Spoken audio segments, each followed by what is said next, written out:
Bonjour, bonjour. En fait, ici, je suis encore toujours dans ma plantation. Je voudrais partager avec vous aujourd'hui quelques idées sur la culture. Donc, vous voyez, par exemple, là, je suis dans ma plantation. Je vais vous présenter quelques régimes qui donnent déjà.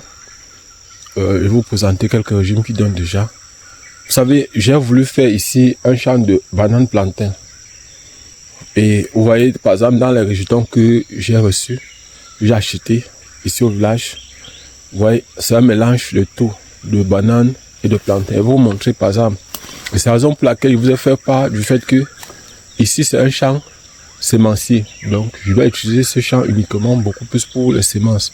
Regardez par exemple, voici. Vous voyez là, c'est de la banane. Je vais essayer de me rapprocher pour que vous puissiez bien voir. Il s'agit ici de la banane douce. C'est un régime de banane douce ici.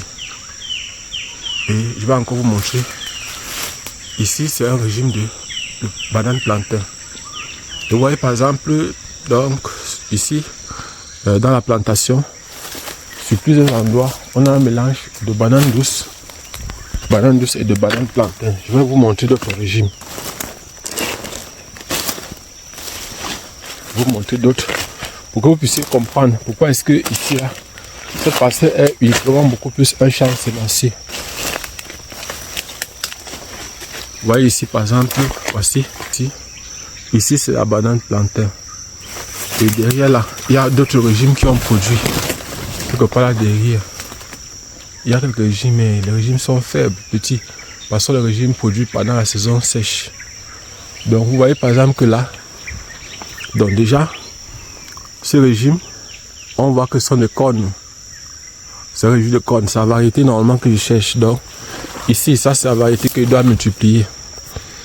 En fait, ce qu'il faut comprendre, c'est que quoi? C'est que pour faire une plantation comme celle-ci, c'est pas une chose facile. Parce que ici, on détient environ 12 hectares. Et pour le champ sémencier, même sur 1 hectare, on peut faire uniquement pour identifier les variétés. Si j'ai besoin de la banane douce, je connais la variété de banane douce que je cherche. Et puis maintenant, je peux utiliser ça pour... Je peux donc cultiver cette variété-là. Je peux retirer les rejetons, travailler et puis repiquer, donc s'aimer. Et vous voyez que si vous investissez par exemple en mettant au sol, en tablant sur le fait que par exemple vous devez utiliser les fruits de votre récolte pour peut-être fabriquer des chips.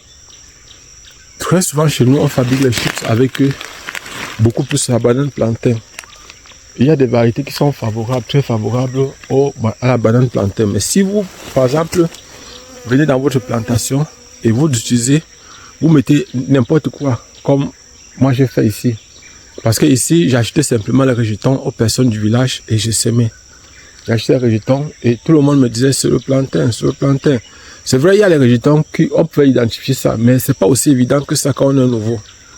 Et parfois, quand tu pars avec une personne qui semble être un expert, par derrière, parfois on donne l'argent à la personne pour que la personne puisse accepter tout ce que on vous présente.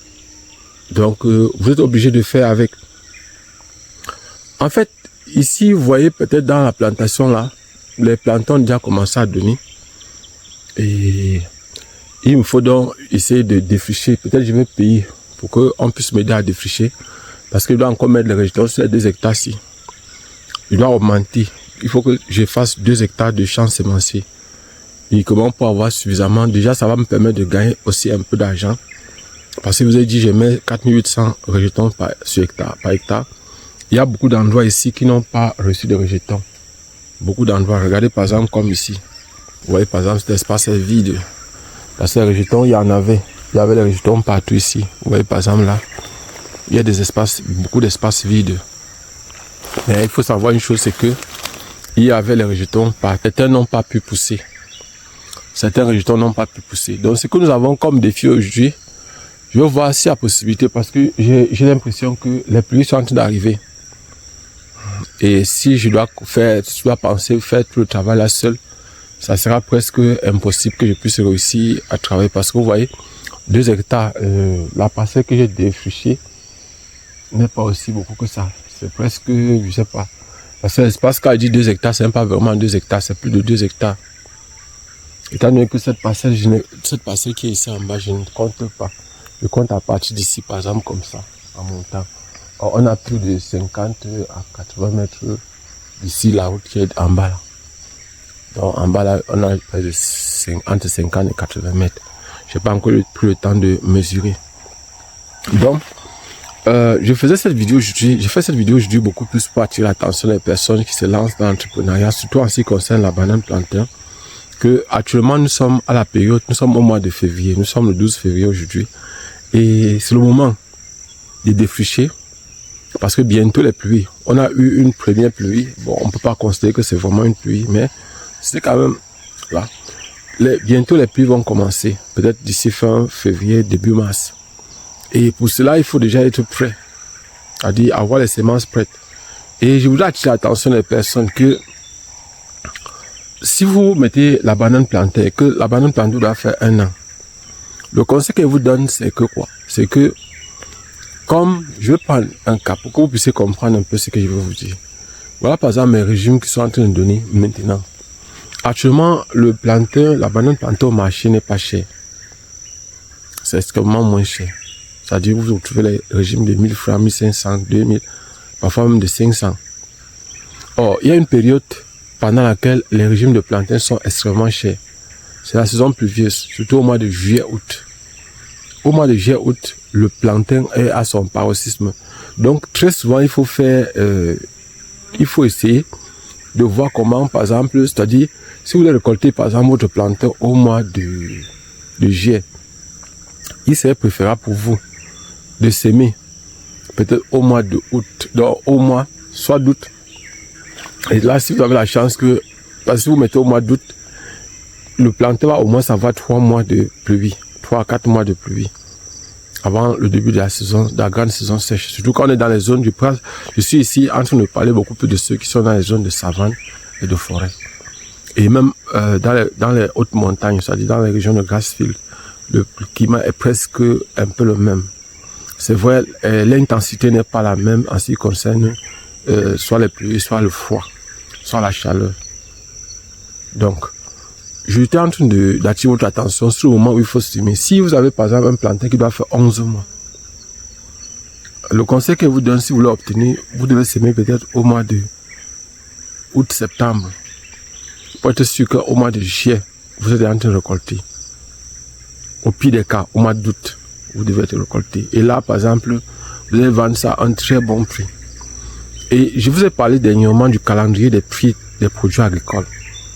Vous devez aussi, chaque fois que vous arrivez au marché, vous pouvez avoir un cahier dans lequel vous écrivez les différents prix. Et vous écrivez chaque fois la date. Vous écrivez les prix, vous écrivez la date, vous écrivez les prix, vous écrivez la date. C'est pour ça qu'on vous a montré les fonctions à l'école. Vous avez étudié les fonctions à l'école. Vous pouvez maintenant voir en fonction de comment, vous pouvez voir comment croissent les prix en fonction du temps, en fonction des mois et en fonction des saisons.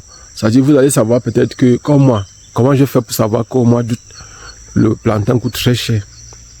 C'est la saison pluvieuse.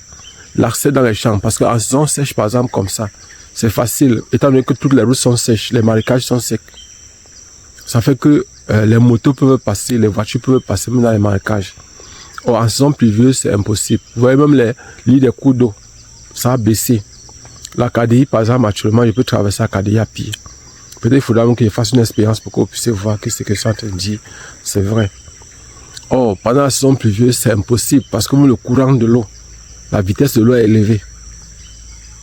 Donc, ça fait que l'eau emporte les gens pendant la période pluvieuse. Et ici, par exemple, dans les plantations, il n'est pas facile d'avoir accès parce que, étant donné que quand il y a les pluies, il y a les inondations, les routes sont inondées, parfois les routes se creusent.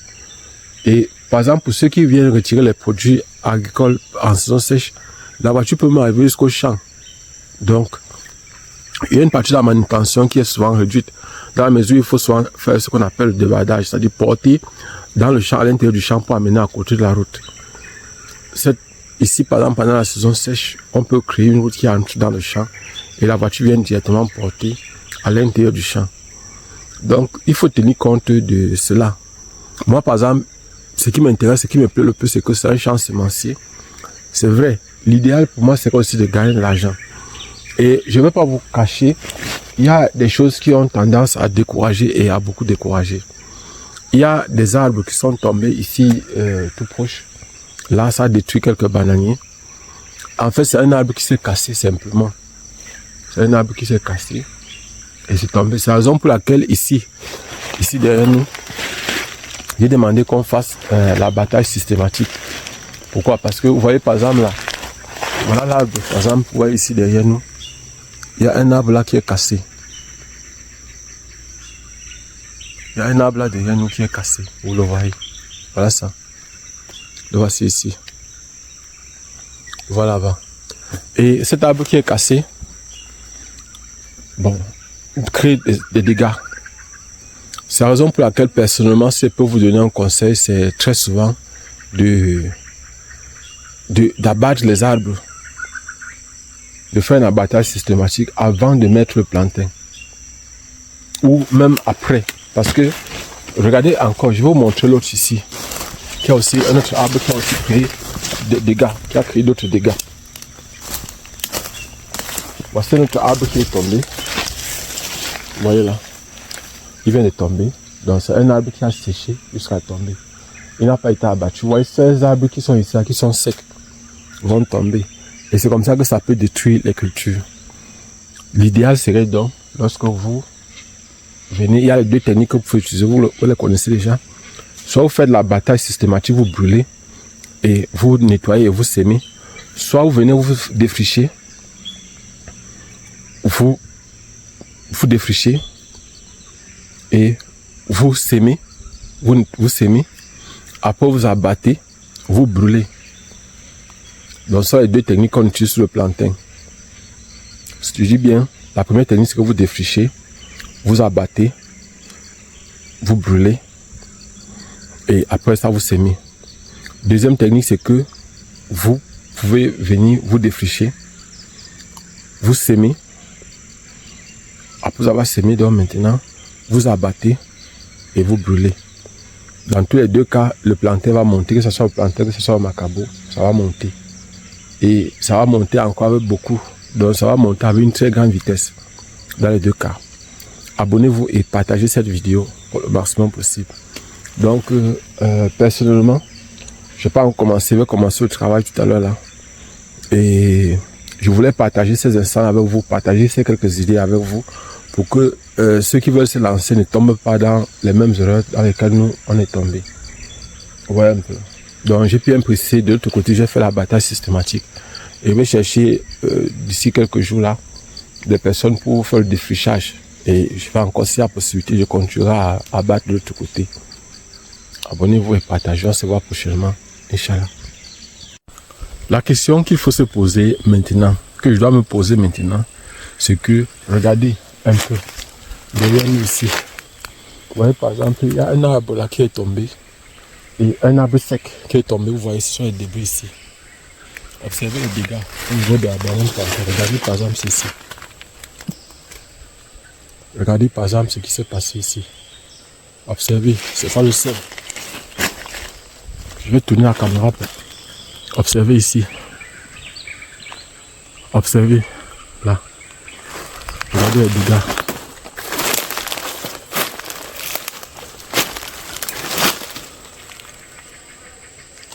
Est-ce qu'il faut se décourager?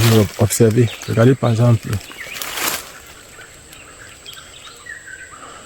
Que je vous disais, c'est là que je vous disais qu'il y a eu un arbre qui est tombé. Et franchement, ceci a tendance à vous la décourager.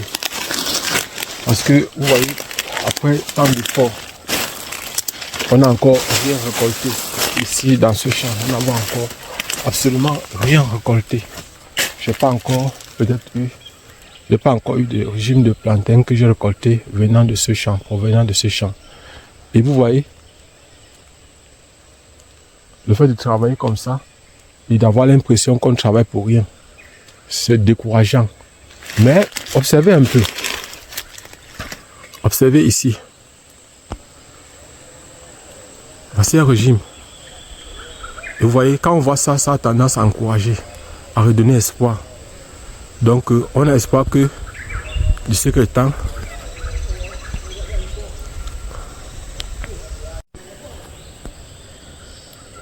donc vous voyez que si vous n'êtes pas suffisamment psychologiquement fort, si vous n'êtes pas psychologiquement fort, vous allez vous décourager facilement face à ces dégâts.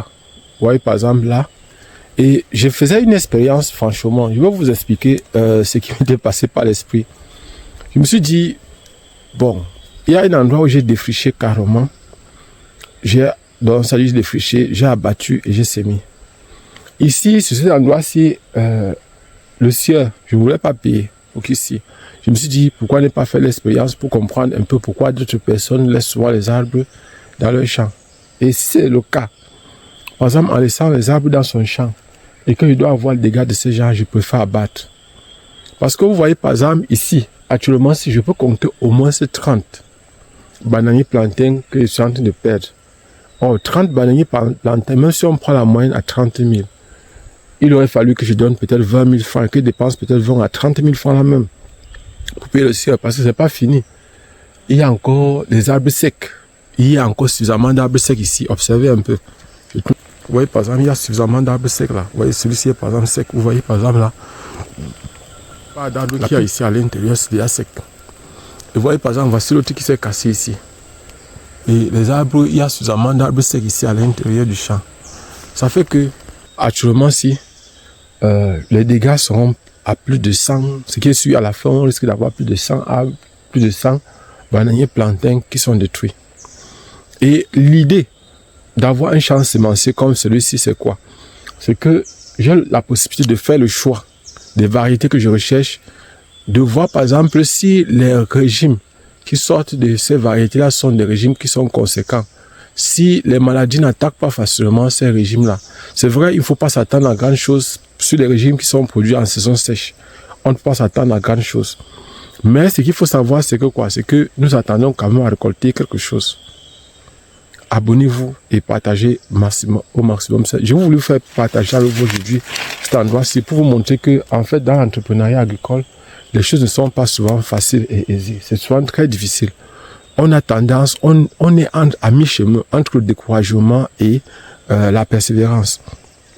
Et nous, on doit choisir la persévérance parce que ce qui est sûr, c'est que on doit s'épanouir en faisant ça.